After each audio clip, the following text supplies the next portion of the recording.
Good afternoon. Here is the national news from BGI TV, Baba Bagile Imo TV. I am yours faithfully, Moribe Regida Lawal. First are the major headlines for the national news.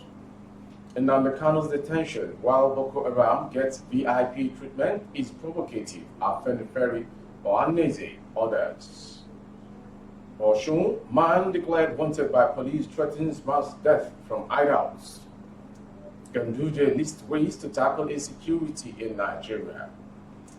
Bandits kidnap 14 worshippers in Kaduna community.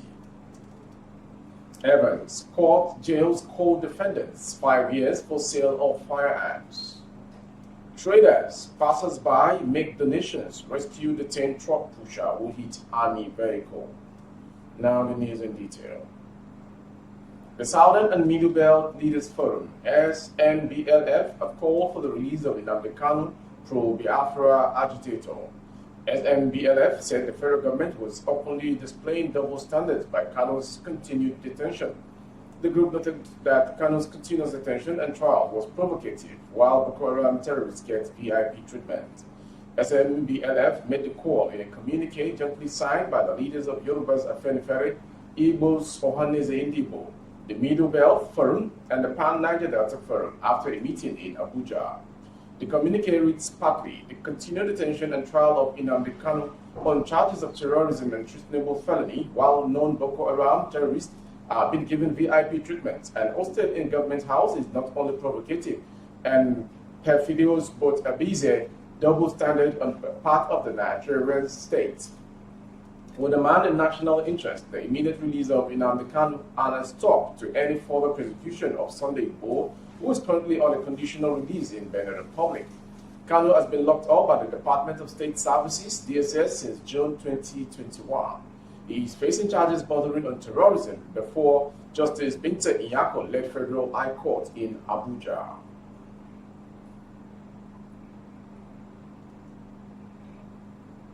Rashid Ahmed, also known as Rashid Okoilu, a suspected cultist who is on the wanted list of the Nigerian police, Osun Command has lashed out at the police.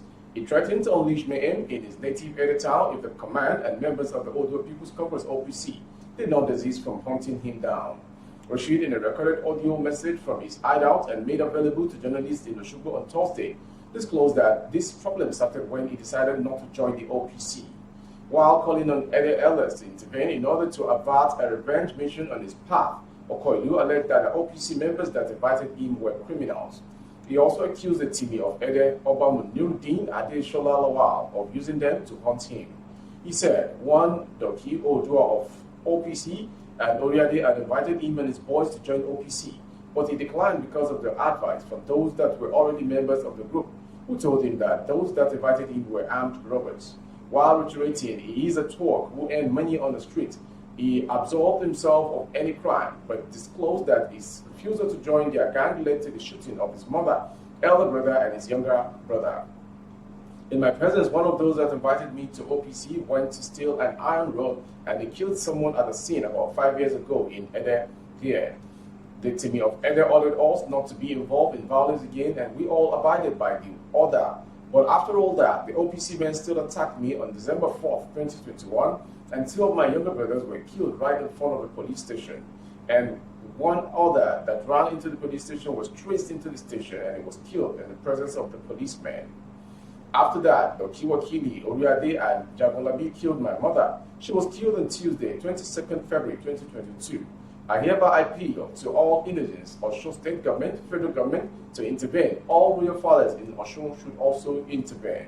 Rashid, a welder by vocation, has recently been linked with the killing of Asen Adedeji, a prospective National Youth Service Corps NYC member and a higher national diploma HND banking and finance graduate of the Federal Polytechnic Ede, who was gunned down alongside a yet-to-be-identified commercial motorcyclist. Fingers have also been pointed at him for the deadly clashes with the OPC men at different times in the town, which had resulted in death of many residents. Meanwhile, the Osun State Police Command had declared Rashid Okoilu wanted for the crimes of murder, arson, ritual killing, and armed robbery. In a statement obtained by Daily Post, Yemisi of Balola, the Osun State Police Command spokesperson stated that Okoilu has been causing menace in Ede and the entire state, adding that anybody that harbors a suspect will be treated by the police as his accomplice. Kano State Governor Abdullahi Ganduje says the combination of legislative, judicial interventions and government reforms will address insecurity in Nigeria.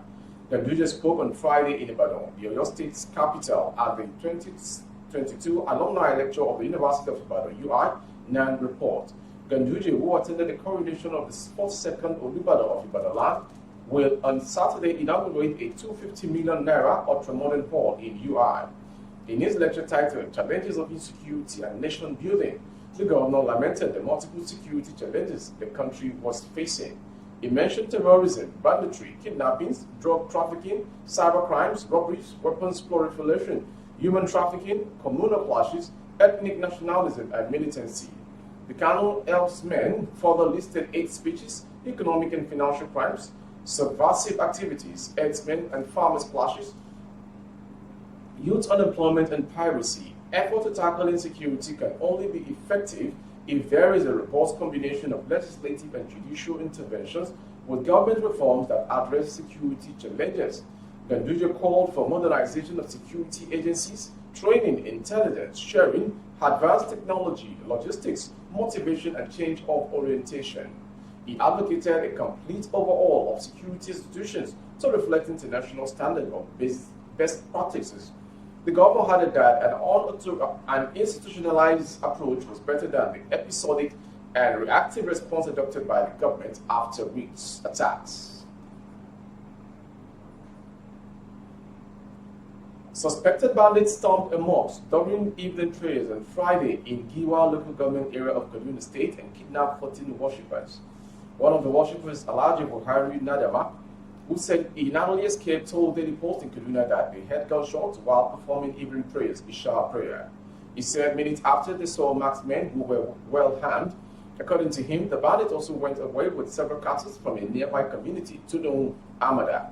Also, a community leader in the area, Al-Aji Dawuda Mustafa, disclosed that while some of the bandits operated in the mosque, others searched several houses, picking women. However, a resident told the Post that 4 of the kidnapped victims were released on Friday night.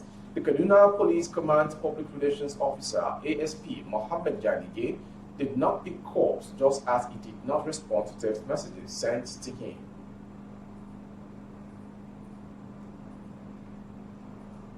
An Ikeja Special Offences Court sentenced Frank Udeme, one of the co-defendants of the convicted billionaire kidnap kingpin Chukwudememe Onwadumendike, alias Evans, to 5 years imprisonment at the Kirikiri Correctional Center. Justice Oluwatoyin Taiwo on Friday convicted Udeme for selling firearms to Evans after he pleaded guilty to the charge. The judge also ordered that the sentence would take effect from the day he was remanded in custody. In view of the guilty plea of the third defendant, I hereby find the defendant guilty as charged. The defendant is hereby sentenced to 5 years imprisonment.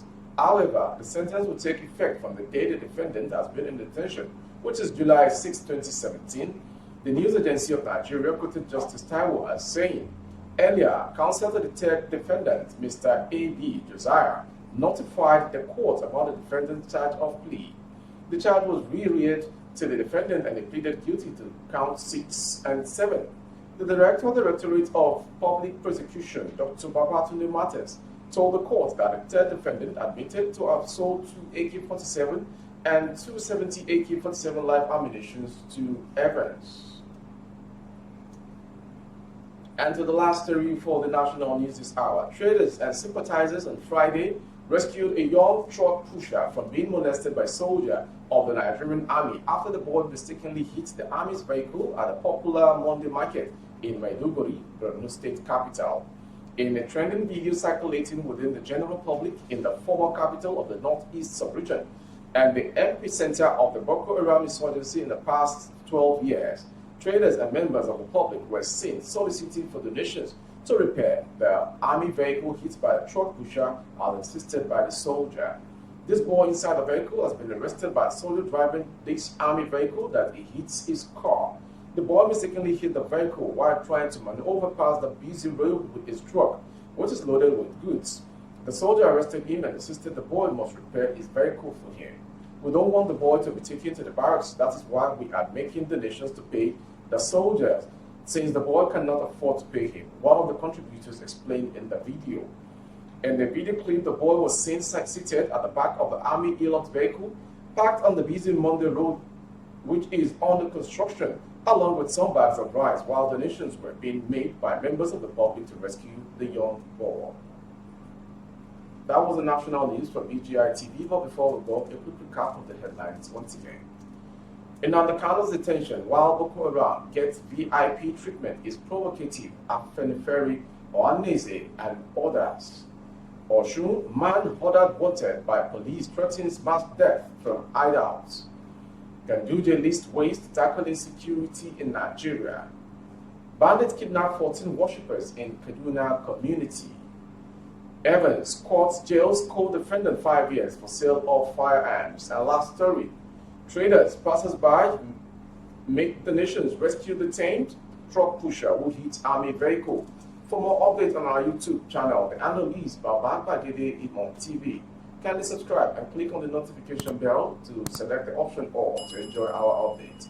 On Facebook, Bagede Imon with Alawiye Adebayo. Please like and follow the page for you to enjoy our updates. On Instagram, Bagede Imon _22.